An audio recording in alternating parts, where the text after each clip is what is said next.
കൂടുതൽ വാർത്തകളും വീഡിയോകളും കാണാൻ ഈ ചാനൽ സബ്സ്ക്രൈബ് ചെയ്യുക. കൂടെ ബെൽ ബട്ടൺ അമർത്തുക. ഏഷ്യ ലൈവ് ടിവിയിലെ ഫെങ്ഷു പ്രോഗ്രാമിലേക്ക് ഏവർക്കും സ്വാഗതം. തെക്ക് വശം നമ്മുടെ പേര്, പ്രശസ്തി, അംഗീകാരം, വിജയം ഇതിൻ്റെയൊക്കെ ഒരു ദിക്കാണ് തെക്ക് വശം. അപ്പം പഞ്ചഭൂതങ്ങൾ കൊണ്ടിട്ടാണ് ഫെങ്ഷു ബാലൻസ് ചെയ്യുന്നത്. പഞ്ചഭൂതങ്ങൾ എന്ന് പറയുമ്പോൾ ഇവിടെ earth, metal, wood, fire, water ഈ 5 ആണ് പഞ്ചഭൂതങ്ങളായിട്ട് ഇവിടെ കണക്കാക്കുന്നത്. വായുവും ആകാശത്തിന് പകരം മെറ്റലും വുഡുമായി ഇവിടെ മാറുകയാണ് ചെയ്യുന്നത്. അപ്പം ഈ പഞ്ചഭൂതങ്ങൾ കൊണ്ടാണ് നമ്മളുടെ ഈ പ്രപഞ്ചം മൊത്തം നിർമ്മിച്ചിരിക്കുന്നത്. അപ്പം നമ്മളുടെ ഓരോ വീടിൻ്റെയും 8 ദിക്കുകൾ ഒരു ബ്രഹ്മസ്ഥാനവുമുണ്ട്. ഈ ഓരോ ദിക്കിലും ഓരോ എലമെൻ്റ് ഉണ്ടെന്നുള്ളതാണ് ഫെങ്ഷുയുടെ കണക്ക്. അപ്പോൾ സൗത്തിൽ നിൽക്കുന്ന എലമെൻ്റ് എന്ന് പറയുന്നത് ഫയർ എലമെൻ്റ് ആണ്. അപ്പോഴത്തേക്ക് ഫയർ എലമെൻ്റ് സൗത്തിൽ വരുമ്പോഴത്തേക്ക് അവിടെ നമുക്ക് പേര്, പ്രശസ്തി, അംഗീകാരം, വിജയങ്ങളൊക്കെയാണ് തെക്ക് വശത്ത് മൂലം ഉണ്ടാകുന്നത്.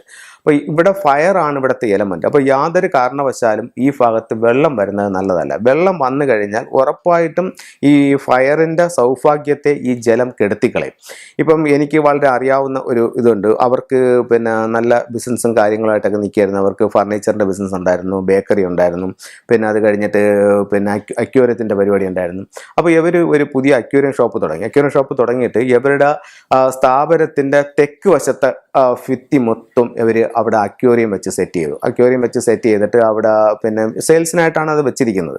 അതങ്ങനെ വെച്ച് ഒരു കൊല്ലത്തിനകത്ത് വെച്ച് അവർക്ക് ഇവിടെ സമ്പത്ത് മൊത്തം നഷ്ടപ്പെട്ടു പോവുകയും ഇവർ വളരെ ദയനീയമായ ഒരു അവസ്ഥയിലേക്ക് താഴേക്ക് വരികയും ചെയ്തു. കാരണം എന്ന് പറഞ്ഞാൽ ഇവിടെ തെക്ക് ഭാഗത്ത് ജലം ഇരിക്കുമ്പോൾ അവരുടെ പേര്, പ്രശസ്തി, അംഗീകാരം, വിജയം ഇതെല്ലാം ഇവിടെ നഷ്ടപ്പെട്ടുകൊണ്ടിരിക്കുകയാണ്. അത് നഷ്ടപ്പെട്ട് ഇവർ വലിയൊരു കടബാധ്യതയിൽ നിന്ന് ആ നാട്ടിൽ നിന്ന് തന്നെ മാറി ദൂരെ ഒരു നാട്ടിലേക്ക് പോകേണ്ട ഒരു അവസ്ഥ ഇവർക്ക് വന്നിട്ടുണ്ട്.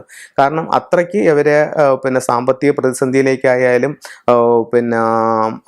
അപമാനത്തിലേക്കായാലും തള്ളിവിടാനായിട്ട് ഈ ജലത്തിൻ്റെ സാന്നിധ്യത്തിന് അവിടെ കഴിഞ്ഞിട്ടുണ്ട്. അപ്പം ചിലർ അക്വേറിയവും അല്ലെങ്കിൽ ഇത് വാട്ടർ ഫൗണ്ടനൊക്കെ അവരുടെ ഇഷ്ടാനുസരണം വീടിൻ്റെ പല സ്ഥലങ്ങളിലായിട്ട് സെറ്റ് ചെയ്യുന്നത് നമുക്ക് വീടുകളിൽ ചെല്ലുമ്പോഴത്തേക്ക് കാണാൻ പറ്റുന്നുണ്ട്. അപ്പോൾ ഇത്തരത്തിൽ നിൽക്കുന്നത് ഗുണത്തെക്കാളേറെ ദോഷം നമുക്ക് പലപ്പോഴും ചെയ്യാറുണ്ട്. നമ്മളത് അറിയുന്നില്ല. നമുക്കിങ്ങനെ ഒരു ദോഷം സംഭവിക്കും, നമ്മളിത് വെച്ചിട്ടുള്ള സ്ഥലം ശരിയല്ലെന്ന് നമുക്ക് അറിയത്തില്ല.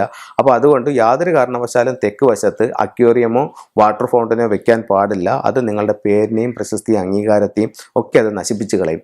പിന്നെ ഇത് ഫെങ്ഷുയിൽ നമുക്ക് ഏറ്റവും പ്രാധാന്യമായിട്ടുള്ള ഒരു കാരണം എന്ന് പറഞ്ഞാൽ നമുക്കൊരു വീടിൻ്റെ വാസ്തുപരമായിട്ട് നോക്കി അതിൻ്റെ പ്രശ്നങ്ങൾ എന്താണെന്ന് മനസ്സിലാക്കിയതിന് ശേഷം പൊളിച്ചു മാറ്റലുകൾ കൂടാതെ ഇതിനെ കറക്റ്റ് ചെയ്യാനായിട്ട് സാധിക്കും. ഇപ്പോൾ നമുക്ക് ലക്ഷങ്ങൾ ഉപയോഗിച്ച് പൊളിച്ചു മാറ്റുന്ന സ്ഥലത്ത് ഒരു ചെറിയ 1-2 ടൂൾസുകൾ വെക്കുമ്പോഴത്തേക്ക് തന്നെ അവിടെ മാറ്റം ഉണ്ടാവുന്നതായിട്ട് നമുക്ക് കാണാനായിട്ട് സാധിക്കും. ഇത് നമ്മളുടെ കഴിഞ്ഞ ഇത്രയും വർഷത്തെ ഞാൻ പഠിച്ചു കൊണ്ടുവന്ന കാര്യവും അതിനോടൊപ്പം നമ്മൾ കൺസൾട്ട് ചെയ്യുമ്പോൾ ആ വീടുകളിൽ ഉണ്ടാവുന്ന മാറ്റങ്ങളും ഒക്കെ വെച്ചിട്ടാണ് പറയുന്നത്.